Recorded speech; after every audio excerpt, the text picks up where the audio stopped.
So what is up, ladies and gentlemen? Welcome back to our YouTube channel, Gentle One TV. So for today's video, another reaction na naman tayo. Patungkol na naman ito sa Jomcar. No? So this video is from Kalingap Reaction. So anyways, pagpasensyahan nyo na yung some kind pagsasalita natin kasi meron tayong singaw sa dila, men. At ang sakit, ihirap magsalita. But yun, kakayanin natin. Kasi I think tatagal pa to eh. Di ko alam kung ano yung gamot sa singaw eh. But anyways, yun, again, Kalingap Reaction. Ito sa title of Ang Sakit, di ba? Jomar hindi maiwasang mapansin kay Carla. So ano kaya yan? Di ba? Nakaka-curious siya. So again, before we start, ladies and gentlemen, Kalingap Reaction, support nyo yan. Also, Kalingap Rap, support nyo rin. Tapos syempre, ang inyong lingkod, Gentle One TV. Like, comment, share, subscribe. So, ladies and gentlemen, without further ado, let's watch this video together. Again, the title of this video, Ang Sakit, di ba? Jomar hindi maiwasang mapansin kay Carla. So, without further ado, let's watch this video together. Ladies and gentlemen, start. Para kay Jomar na nakikita mas masaya si Carla. Para na ako nagiging Indian sa pagsasalita eh. Start. Ang sakit daw para kay Jomar na nakikita mas masaya si Carla sa piling ng iba, pero Of Jomar course. may karapatan na ba Kahit sino naman talaga, men, masasaktan, men eh. Ano ba kayo? Kahit ako nga, kapag huwag nyo lang tangkain talaga na pasayahin yung bebe ko. daw talaga na magselos at masaktan? Well, subjective yun. Yung Jomar, meron na ba siyang karapatan na magselos or masaktan? Though, meron, but anyways, hindi niya pwedeng ipagpilitan. Ang lalaki, freely nang naman siyang magsiselos or magselos kasi normal lang sa aming mga lalaki na magselos talaga. For example, nililigawan pa lang namin. Wala kaming pake kung nililigawan pa lang namin yan.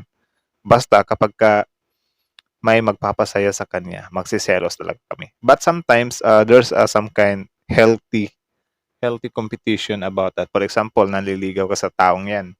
Tapos, grabe, intro pa lang pero nagbibigay ng opinion, For example, nanliligaw ka sa taong yan. So, meron kasing ibang babae na tumatanggap sila ng dalawang manliligaw.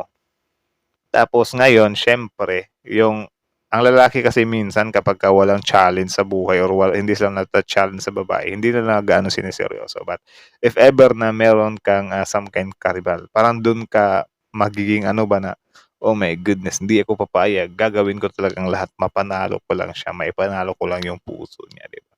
So, okay lang din yun. Meron ding mga tumitibay ang relasyon dahil sa some kind competition ng mga ligawan pa lang. Mas lalo kasing mas lalo ka kasing napapa-inlove pag ganun. Mas lalo mong nakikita yung value ng babae. For example, ang balak mo lang sana sa babaeng yan ay jowain ko lang to tapos iwan ko lang to kapag nakuha ko na yung gusto ko. Ganyan lang, for example, yung mindset mo. But if meron kang karibal, medyo mapapaano ka ba na, bakit may ibang nakakagusto din sa kanya? So, hindi pwede to. Gagawin ko lahat na maipanalo ko siya.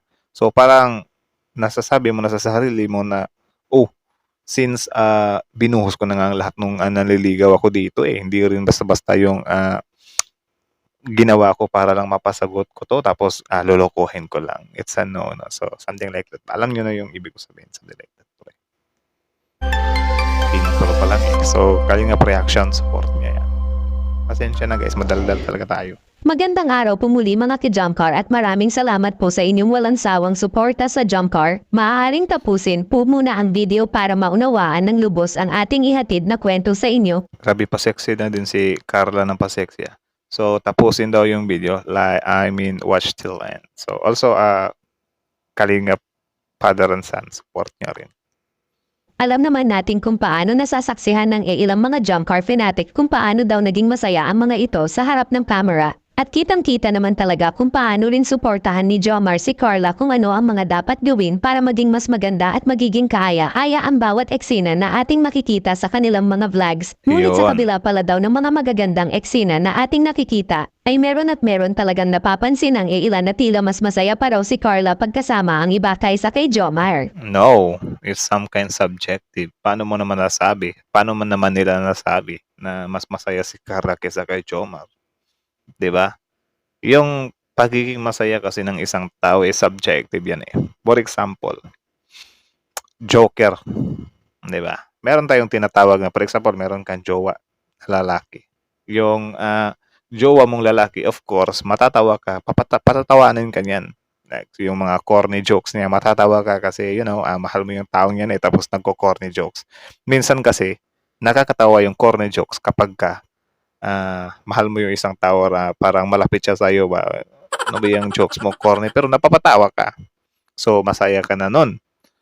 But, if iharap mo naman yan sa tunay talaga na komedyante, mga stand-up comedian, of course, tatawa yan na malakas, but that doesn't mean na dapat ka na magpani, ba't mas napapasaya pa? Of course, may mga professional din na mga komedyante. Ano ba namang binatbat? Napatawa ka nga lang dyan sa mga corny jokes niya eh. Ano pa yung mga pure talaga na jokes, di ba? So, yung nagpapasaya or nagpapatawa, parang ano lang yun, hindi siya pwedeng gawing basihan, na lugi tayo dito, 'di ba? Siguro kapag ka other suitor or other manliligaw, doon kabahan ka na doon kasi parang my goodness, lugi ako dito, So, yeah. Something like that.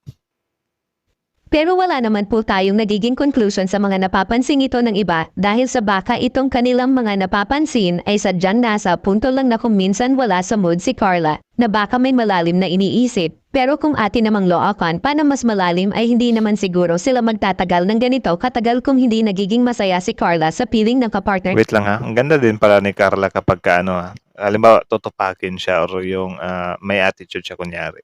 Malalim na iniisip. Ganyan If ever siguro na mag-PM si Carla, ganyan yung mukha niyo. Ang cute ba? Parang gumaganon. Ang ganda pa rin. Di ba? Mas lalong gumanda nga eh.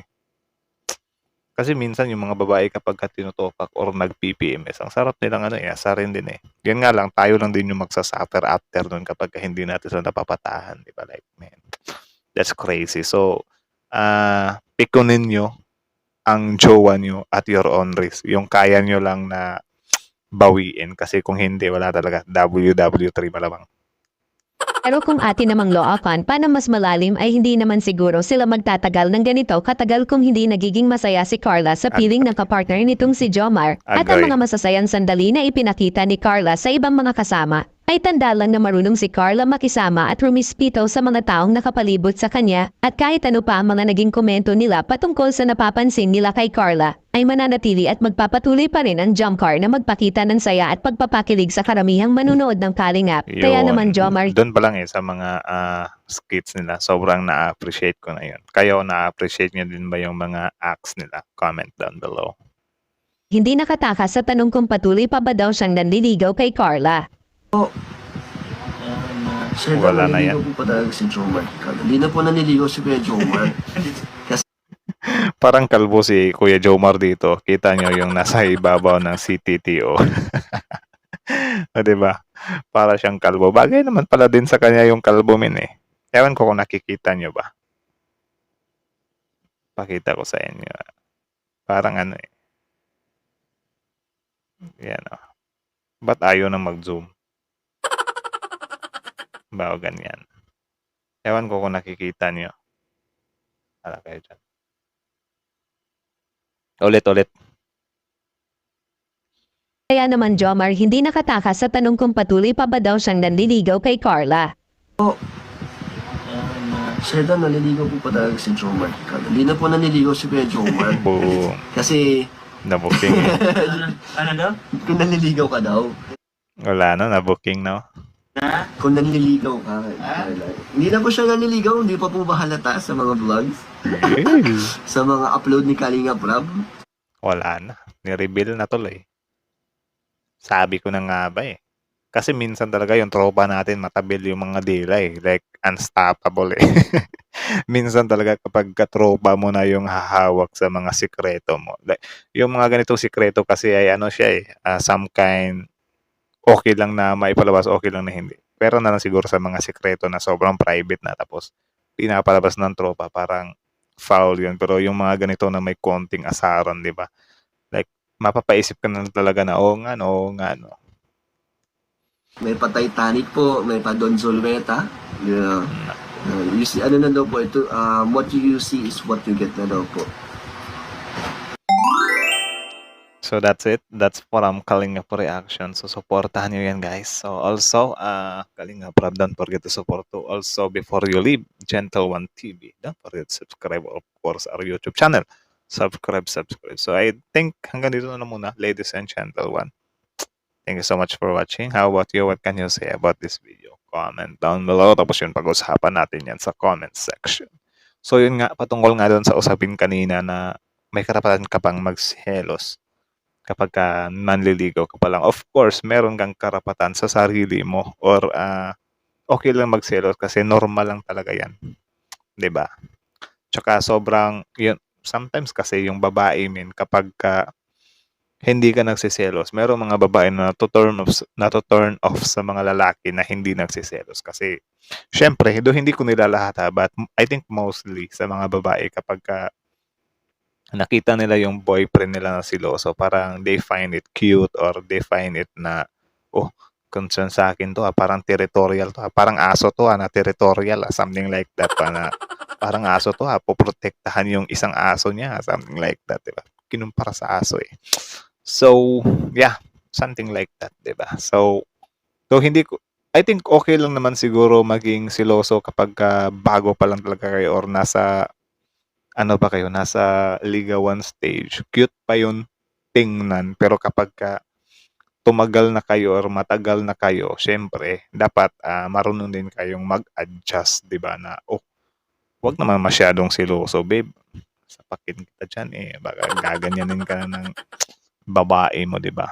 So, para hindi din sila masakalmin. Kasi ako ay try it before din na sobrang siloso ko. Like, grabe, parang minsan talaga parang abnormal na ako. Abnormal yung pagkasiloso ko eh. Kasi alam niyo yung feeling na meron siyang, I mean, katrabaho namin kasi parang magkatrabaho kami dati eh. So, I think nanliligaw pa lang ako sa kanya noon.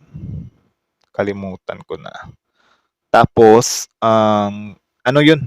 tumatawa-tawa sila dun sa loob ng office, na kasama yung mga supervisor namin.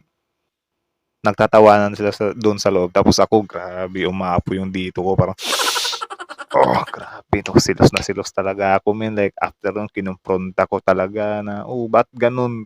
Tumatawa-tawa pa. Like, gumaganon pa talaga ako yun ng grabe, buti ka pa dun sa kanya masaya ka, sa akin hindi. Parang naiinggit ako ba na ganun ka kasaya sa ibang tao pero sa akin hindi ganun. Parang medyo ko. Tapos ngayon, na-realize ko pa, grabe, para pala akong tanga dati. Ang babaw ng mga pinagsisilosan ko.